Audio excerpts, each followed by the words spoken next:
ચોટીલા પ્રાચીન કાળથી માના દર્શન કરવા માટે ભક્તો અહીં આવે છે. વાત કરીએ ચોટીલામાં ચામુંડાના મંદિર વિશે. આ સ્થળ પૌરાણિક છે, જ્યાં માણસો પૂનમના દિવસે પગપાળા ચાલીને મા ચામુંડાના દર્શન કરવા માટે આવે છે.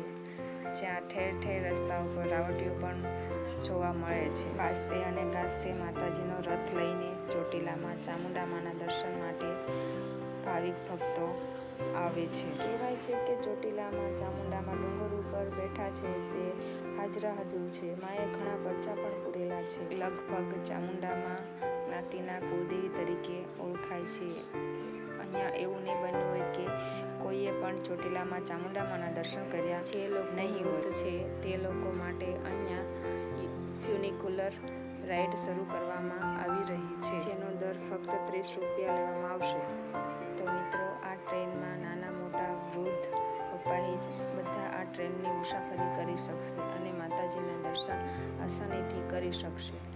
આ ટ્રેન રેલવેના પાટાની જેમ જ ચાલે છે અને આ રાઇડનો ટ્રેક અત્યારના પગથિયાની બાજુમાં જ બનાવવામાં આવશે.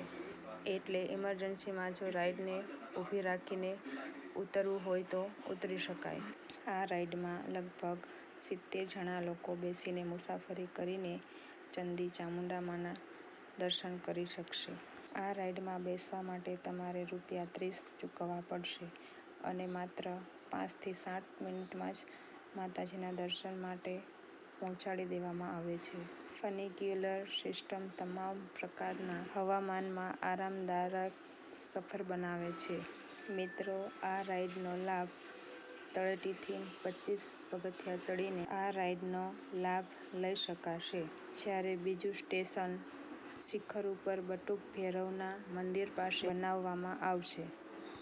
ત્યાંથી ભાવિક ભક્તોને 20 પગથિયાં ચડીને માતાજીના દર્શન કરી શકાશે. તો મિત્રો, વિડીયોમાં આજે આટલું જ. તે બધાને જય ચામુંડા મા. તો મિત્રો, વિડીયો સારો લાગ્યો હોય તો લાઇક, શેર અને સબસ્ક્રાઇબ કરવાનું નહીં ભૂલતા અને કોમેન્ટમાં જય ચામુંડા મા લખજો.